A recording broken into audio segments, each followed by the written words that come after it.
We're here to bring a new type of news show.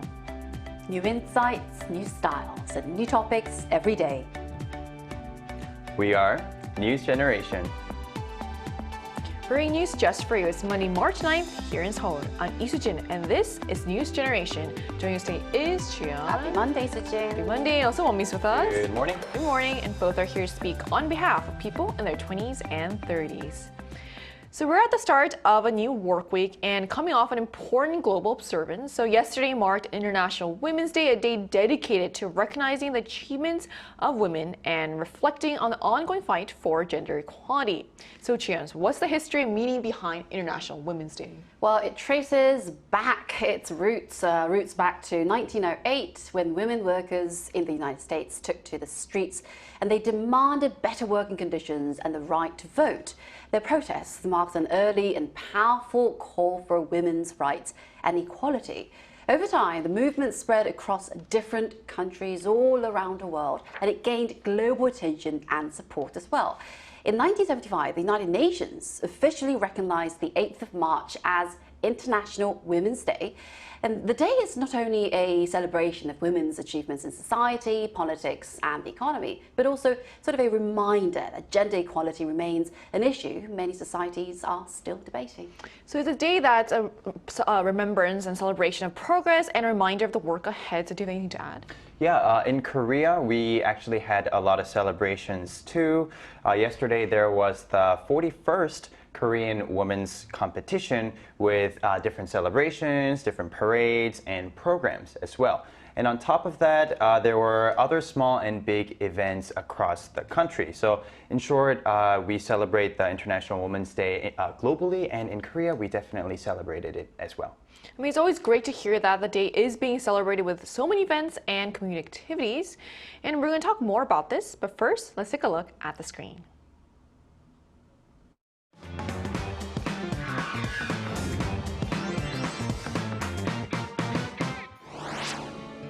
International Women's Day is a day that recognizes the achievements of women while also highlighting the challenges that remain. While significant progress has been made over the years, there is still work to be done, which is why it is important to reflect on the status of women today.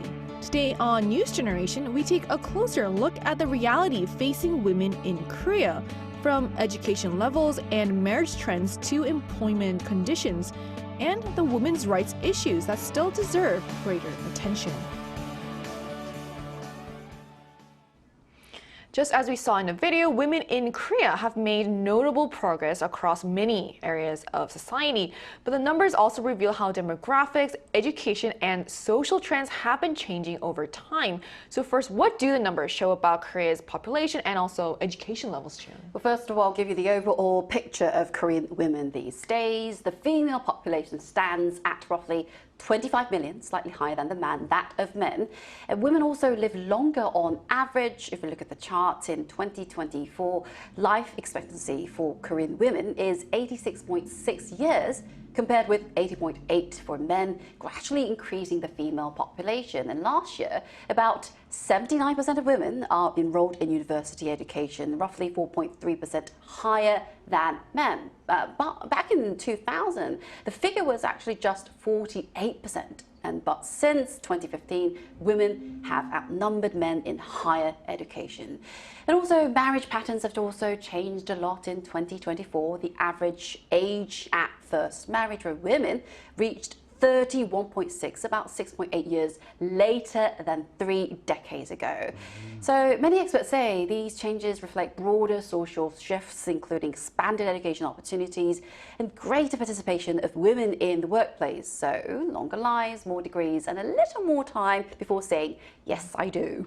That's quite interesting. For me, I think also global media is also was also really interested in how Korean women tend to live long. That's also, these numbers are really interesting, especially the fact that now women also outnumber men in universities, are marrying a little later than in the past. So beyond education and demographics, we're also seeing changes in how women live and work in their daily lives. So how are women's living arrangements and employment trends kind of changing, Wonbin? Yeah, so building on top of Chuyeon's overview, Korea is seeing a lot of changes in terms of how women generally live in Korea as well. And to get a bit more of an objective view, let's take a look at the stats just one more time. So according to the statistics from the Ministry of Gender Equality and Family, the proportion of female homeowners have increased from 29% to 35%, and over 70% of women who are in their 30s are currently working. And the proportion of female senior civil servants has reached 26% as well. So this stat definitely shows how women's lives are changing in Korea. Compared to the traditional stereotypes a few decades ago, more women are becoming the head of the family by being homeowners, and more women are postponing their marriage or having kids because they don't want to give up their career, thus the higher working rate. Right, so we are seeing more female-headed households and stronger workforce participation among women in their 30s. But despite these positive trends, many experts say gender equality in Korea still has a long way to go. So where does Korea stand globally in terms of gender equality, Jian? Yes, we talked about the encouraging trends, positive outcomes, but the thing is, Korea still ranks relatively low when it comes to global gender equality. According to the latest World Economic Forum Global Gender Gap Report, Korea ranked 101st out of 148 countries last year. The index measures 4 different areas, that is, economic participation, education, political empowerment, and health. While education levels for women are high, the economic participation gap remains significant, particularly in leadership roles. So they are actually facing a glass ceiling, which is an invisible barrier that makes it harder for them to reach top positions in workplaces.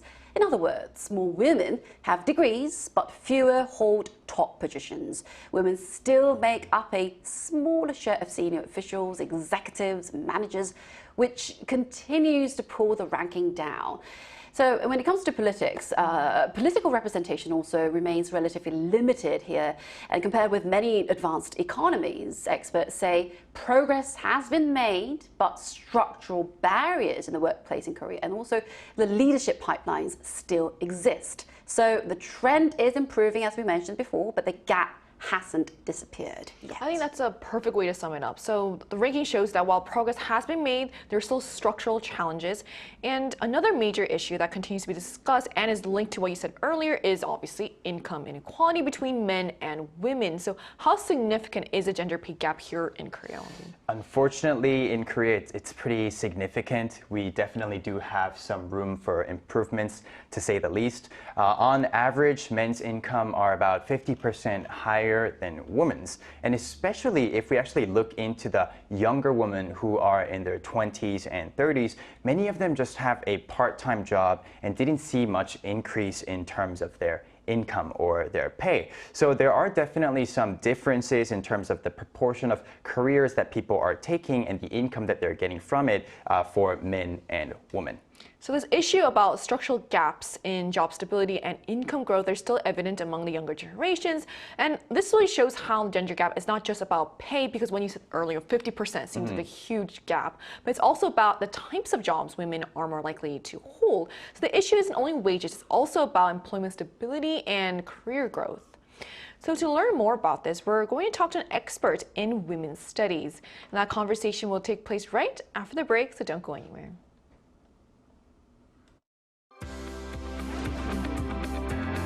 NewsGen wants to hear from you.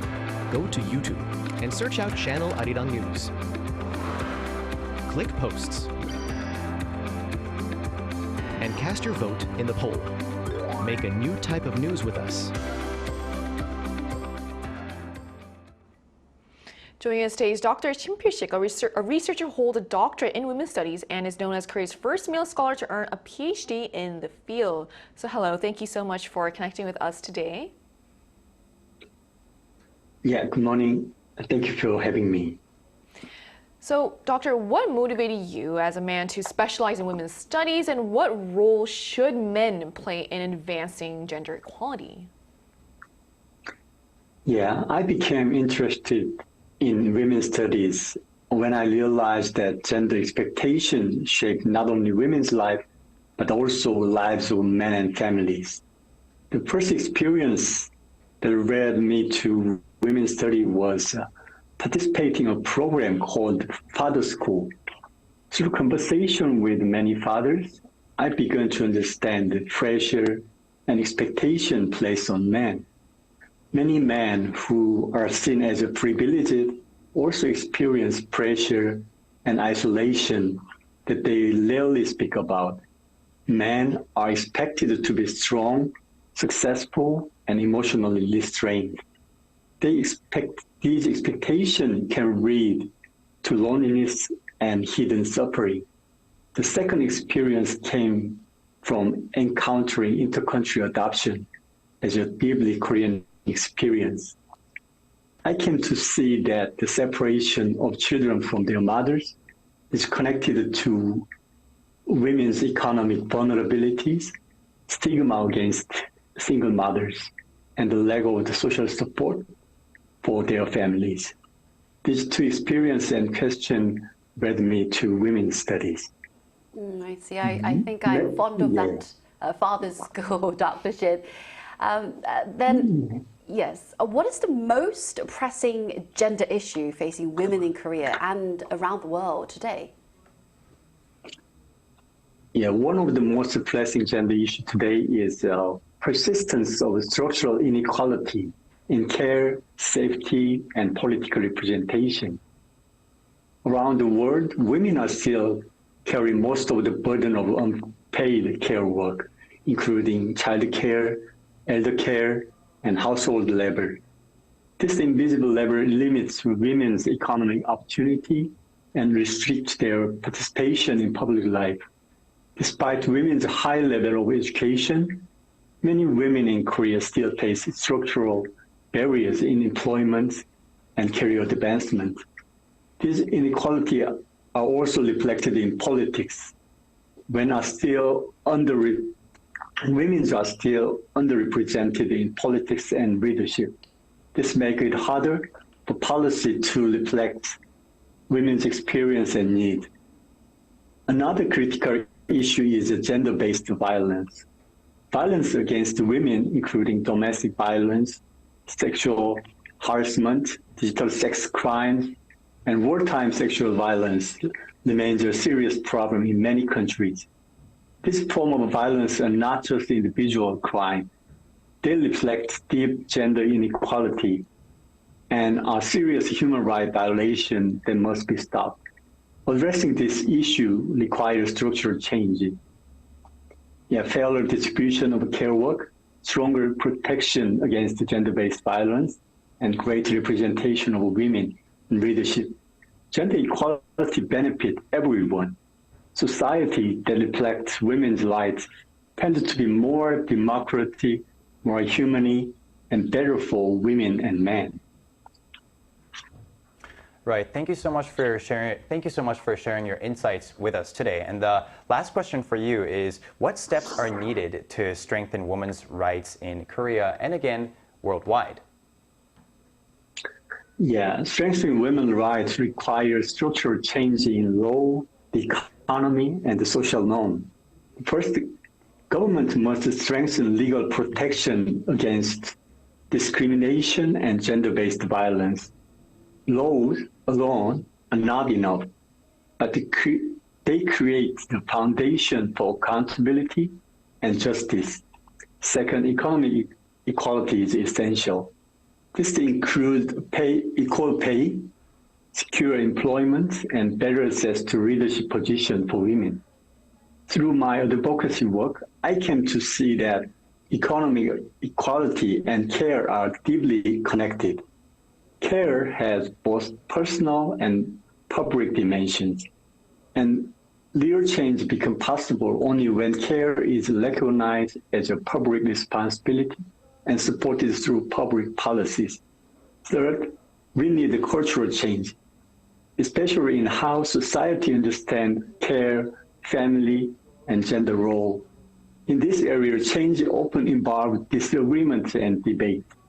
Public discussion may sometimes appear conflictual, but they can help society build shared understanding and move toward institutional change.